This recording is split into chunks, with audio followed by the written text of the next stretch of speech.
Hey everybody! I thought I'd come out here and do a quick tour around the house of what it looks like here in early March and what's flowering.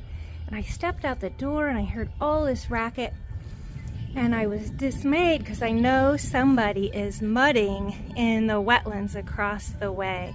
And I thought, what a great moment though to share with everybody the absolute necessity to not only do our own property work, but also support large-scale conservation. It is so critical. Steve and I have 3.5 acres. Many of you have more and less, and we're all doing our part, and it's also critical. But 3.5 acres isn't gonna help everybody now, is it? It's gonna help some, but a lot of these need some big tracts of land, and so much of the land is already not natural anymore. And so areas with beautiful wetlands like across the street and then are getting torn up by ATVs need our assistance. And so you can do that. There's all kinds of organizations you can support. And I'm not going to recommend any because it's different for everyone. And where you live, I recommend checking out who is around in your neighborhood and then support local because they're doing on the ground conservation work. You're going to see all our stuff here. But what's really neat on those different land trusts that are in your area, they're nonprofits. They often need your support. We support them all the time with not just our money. And remember, we don't have a ton of money. We're just using what we got. And our labor, that's the other thing, is we offer our labor. And it's a really neat way to unite with other people that are also working for conservation.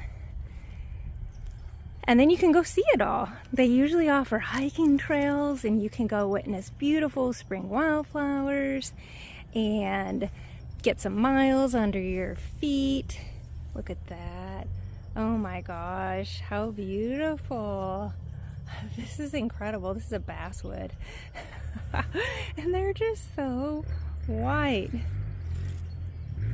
We're gonna actually walk over by our vernal pool since this guy's really making me think of it. And we don't walk this trail a lot at this time of year because it's wet. And we backed it up quite a bit with our own pool. But one thing is Steve told me he saw a wood frog over here just a little bit ago. I hear a robin singing. And look, here we go again. Oh, these honey locust pods that have been food. Wow. And here we go, the slop zone. That's why in the spring, even in late winter, I just wear, I showed you these before, big mud boots. Ooh, yeah. There are some little circles of water. So that tells me there's different frogs diving. Yes. Sweet. Hey buddies, we hope you're making some magic happen in here. We know you are. Thanks for being here. We love vernal pools and nobody can come mud in this one. And on those preserves, nature preserves, protected lands, no one can come mud in those vernal pools. And what a gift that is. I bet a lot of these frogs will be moving more this coming week. We've had a very small movement this past week because of temperatures and some rain, but not much. But our soils are soaked, as you can see. Okay, I'll leave you all in peace. Thanks for being here. I'm glad you're safe. Now let's have you all keep going with me. There's this flower I want to show you. Oh my gosh.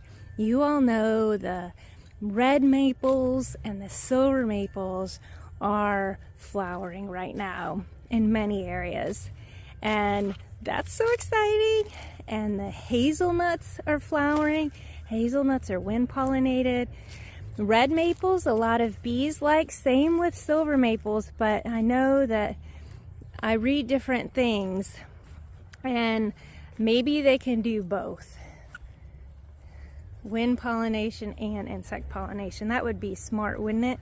At this time of year when, oh my gosh, hold on. When the weather conditions are sketchy for insects. Look at this. We gotta talk about this for a moment here. That means I'm gonna have to go back around the house. But you don't mind going with me, do you? Okay, I'll put it in my hand so I don't forget. We're gonna go see a flower and a tree. What should we do first? Let's do the tree since that's what I'm going by next. You can see here in Morrow County, not a lot is happening yet, which is why we get so excited for everything that is happening. Spring wildflowers will be coming on, but not quite yet. So this walnut reminded me of these sugar maples that we have right here. Steve discovered this year that we have red squirrels living in here. Oh, I hear a chorus frog coming from the vernal pool. Yes, I haven't heard them yet in there this year.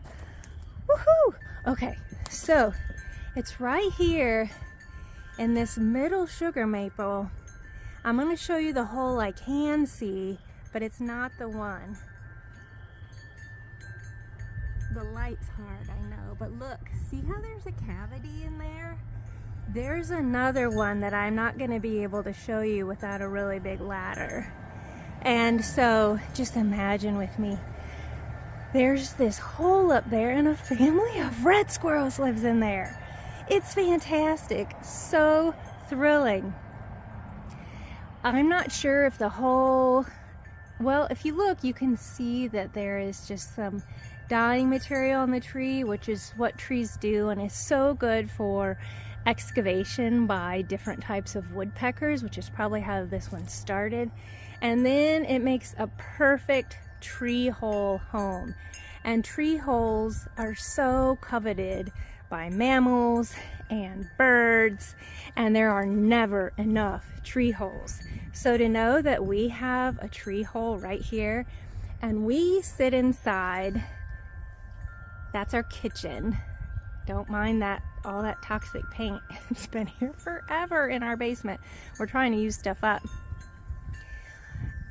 And we watch the red squirrels. And at the end of the day, they'll sit right there on that little protrusion of what was a branch, and they will eat their nuts. And we're gonna continue that story in a couple minutes. But one reason it's so exciting to have the red squirrels here is we never had squirrels here when we first moved here for years and years. And we get some fox squirrels that visit here, but they don't nest here. I don't know why. But it's fun to see them here. They're all plush and they look awesome. We're making our way to the flowers. Well, I'll show you this flower and then we'll go to the one that has a ton. Look! Do you recognize this? I wish I could attach scent to this video. Oh my gosh, I'm intoxicated right now with just superb floral scent. And take a look right there. Do you see that? Hey little one, we're not going to be able to focus on you.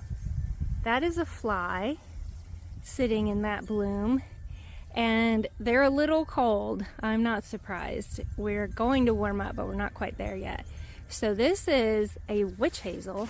This one's actually Hamamelis vernalis. And it's native to a bit further south of here, but plants are moving. We moved that one. We also have Hamamelis virginiana out front, but they flower in the fall. All these cords, all these buckets that you're seeing, everybody, that's for our field station project that we're working on to take down to Persimmon South. Here is the most magnificent one, and there are flies resting in all these blooms. They spent the night in here. Oh my gosh. And look, okay, we're gonna take a pause. There's Steve, see? He's working on this field station we have. So here is this beautiful, beautiful witch hazel. Steve thinned out a few of these cedar trees this year, I think, or last fall, because we definitely have been a little overzealous in planting, but then you just take out the ones that are impeding light for other species like that, and then we had a lot of material to put down on the earth. So if witch hazel is native to your area, we recommend it. And this sure does our spirits well to see some of these flowers early on. We'll do a spring ephemeral tour, the spring woodland flower tours, once it starts happening here. Okay, now we're gonna go up and get that last little bit that this is reminding me of. It's so neat. Everything is so something, isn't it, for me? So remarkable, so magnificent, so neat, so. Oh gosh. The gooseberry is starting to leaf out. Oh yeah, and look there. Those green leaves down there are golden Alexanders. Zizia, that's a fun word, Zizia. Here we go to the porch with my little bit of excitement. This is our little area where I put things that we like. We find antler sheds every now and again, not very often, so finding one is always very exciting. Okay, I got two things here.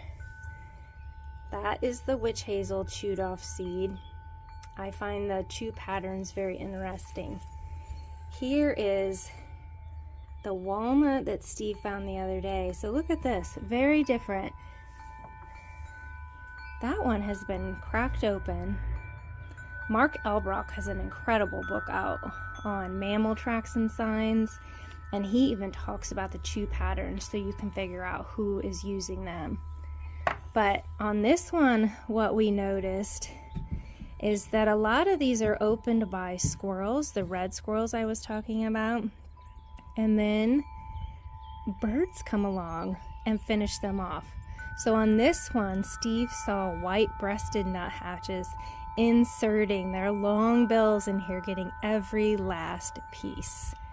It's something that we watch frequently and that I actually wrote about in my book because it has been such an impactful observation for us. So here we go again. Since I love them so much and I'm learning so much, I tuck them in to our little area because then I can keep learning and also just observe the remarkable nature of what happens here on planet Earth and be grateful every day for being a part of it.